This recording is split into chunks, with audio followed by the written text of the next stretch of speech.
Coucher de soleil, ambiance jazz et petit four, tout est mis en place pour la dégustation dans cette salle du port de Tel Aviv.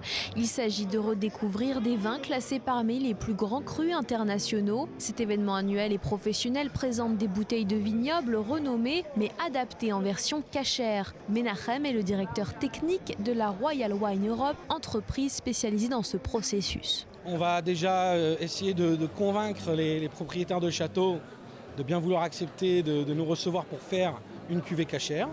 Et ensuite, on va les accompagner durant toute la vinification, toute la production, pendant les parfois 2 années, 3 années de production. La particularité du vin cachère, c'est qu'il faut que pas seulement les ingrédients doivent être cachers, mais aussi toute la production doit être faite par des gens qui sont eux-mêmes pratiquants, qui pratiquent le Shabbat. Donc, on va envoyer des travailleurs qui vont être là pour faire le vin, si on veut, à la place de l'équipe du château. Mais toujours sous la direction de l'équipe du château avec qui je travaille en collaboration. Un défi pour ces vignobles qui leur permet d'ouvrir de nouveaux marchés. Là, j'ai travaillé pour les Rothschild pendant 10 ans, de 1990 à 2000, au château Lafite Rothschild et du Hermine Rothschild. Donc je connaissais un petit peu les us et coutumes des Juifs.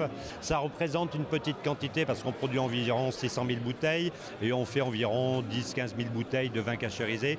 Donc c'est une ouverture d'esprit et c'est une ouverture de marché. Donc ça ne peut être que positif, aussi bien pour les producteurs que pour les buveurs de vin. Et ce qui motive avant tout ces producteurs à se déplacer ici, c'est la curiosité des consommateurs et le dynamisme du marché local. Ces dernières années, Israël s'est également construit une solide réputation pour ses nombreux vignobles, plus de 500 cas avant tout à découvrir dans le pays. Le vin israélien qui effectue petit à petit une percée sur le marché international en dehors du secteur communautaire.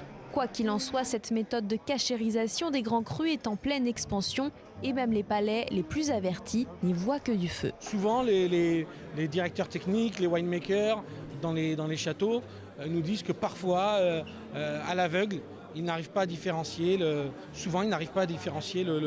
version cachère de la version non cachère. Donc pour nous, c'est la plus grande récompense, c'est que vraiment on a réussi notre objectif.